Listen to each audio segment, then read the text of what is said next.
স্বাভাবিক পর্যায়ে ফিরেছে হযরত শাহজালাল আন্তর্জাতিক বিমানবন্দরে বিমান চলাচল। অন্যদিকে আটকে পড়া যাত্রীরাও বিকল্প ফ্লাইটে গন্তব্যে যেতে শুরু করেছেন। সোমবার সকাল থেকে ঢাকা শাহজালাল বিমানবন্দর থেকে নির্ধারিত সময়ে ছেড়ে যায় বিমানগুলো, ছিল না কোনো শিডিউল বিপর্যয়। অন্যদিকে বিমানবন্দর শুধু আজকে যাদের ফ্লাইট তারাই কেবল এসেছেন, তবে তেমন কোনো ভোগান্তির অভিযোগ নেই তাদের। এদিকে শিডিউল বিপর্যয় এবং বাতিল হওয়া ২১টি বিমানের যাত্রীরা বিকল্প বিমানে গন্তব্যে যেতে শুরু করেছে। যেমনটা বলছিলাম, রোববার কিছু ফ্লাইটে বিলম্ব হওয়ায় যাত্রী স্বজনদের ভিড় সৃষ্টি হয় টার্মিনালে।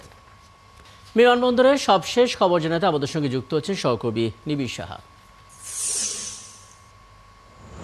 নিবিড়, সকাল থেকে আপনি আপডেট জানাচ্ছিলেন, আরও একবার ঠিক এই মুহূর্তের খবরটা জানতে চাই। ২১টি ফ্লাইটের যাত্রীরা বিকল্প বিমানে যাচ্ছেন এবং সেই ধারাবাহিকতা তো চলছে। কোনো রকমের ভোগান্তি এখানে পোহাতে হচ্ছে কিনা এবং যাত্রীদের দিক থেকে আসলে কী ধরনের প্রতিক্রিয়া পাচ্ছেন, সব কিছু মিলিয়ে?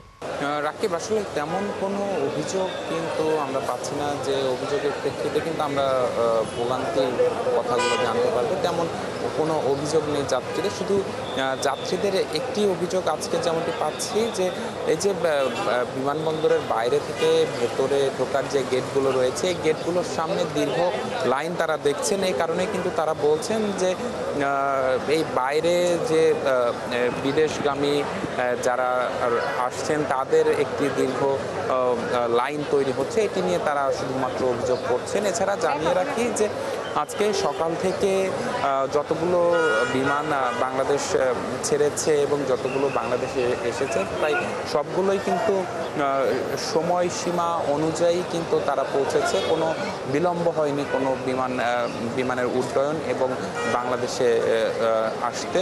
এবং সেই সাথে জানিয়ে রাখি যে যাত্রীরা যারা রয়েছেন তারাও কিন্তু বলেছেন যে তারাও কিন্তু যে অগ্নিকাণ্ডের ঘটনা, সেই অগ্নিকাণ্ডের ঘটনার পরে কিন্তু তারাও বেশ শঙ্কিত ছিলেন যে আদৌ তাদের যাত্রাটি হবে কিনা। তো সেখান থেকে গতকাল রাতে আমরা যেমনটি দেখেছি যে গতকাল রাত থেকে মূলত ৯টার পর থেকে যে বিমানগুলো বাংলাদেশ ছেড়ে গেছে, সেগুলো ঠিক সময়ে কিন্তু বাংলাদেশ ছেড়ে গেছে। এবং যাত্রীরাও কিন্তু এখন যারা এসেছেন তারাও কিন্তু কম বেশি বলছেন যে তারাও কিন্তু এই যে গতকাল রাতে যারা গিয়েছেন তাদের সাথে কয়েকজনের কথা হয়েছে, তারাও কিন্তু সেখানে বলেছেন যে তাদেরও তেমন কোনো ভোগান্তি হয়নি। যার কারণে কিন্তু তারা আজকে নির্ধারিত সময়ের বেশ কিছুটা আগে কিন্তু তারা বিমানবন্দরে চলে এসেছেন। যার কারণেই কিন্তু আমরা দেখছি যে বিমানবন্দরের বাইরের যে গেটগুলো রয়েছে, সেই গেটগুলোতে কিন্তু আসলে যাত্রীদের একটি চাপ আমরা লক্ষ্য করছি। এবং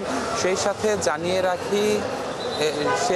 জানিয়ে রাখি যে আগুনের ঘটনার কারণে যে ২১টি বিমানের শিডিউল বিপর্যয় এবং যাত্রা বাতিল হয়েছিল, সেগুলো যাত্রীরাও কিন্তু ধীরে ধীরে বিকল্প বিমানে তারা কিন্তু দেশ ছাড়তে শুরু করেছেন। এবং সবশেষ আমার কাছে যে তথ্য আছে যে আজকে বিকেল ৪টায় সবশেষ কয়েকজন এখনো যেতে পারেননি, তারা আজকে বিকেল ৪টার একটি বিমানে তারা, অর্থাৎ ২১টি বিমানের যাত্রীদের বিকেল ৪টার মধ্যে সবাই হয়তো তাদের গন্তব্যের উদ্দেশ্যে রওনা দিতে পারবেন, এমন একটা আশাবাদ আসলে আছে। অনেক ধন্যবাদ নিবিড় সাহা। পরবর্তীতে আরও কথা হবে আপনার সঙ্গে আশা করি। বিমানবন্দরে থেকে যুক্ত হয়েছিলেন সহকর্মী নিবিড় সাহা।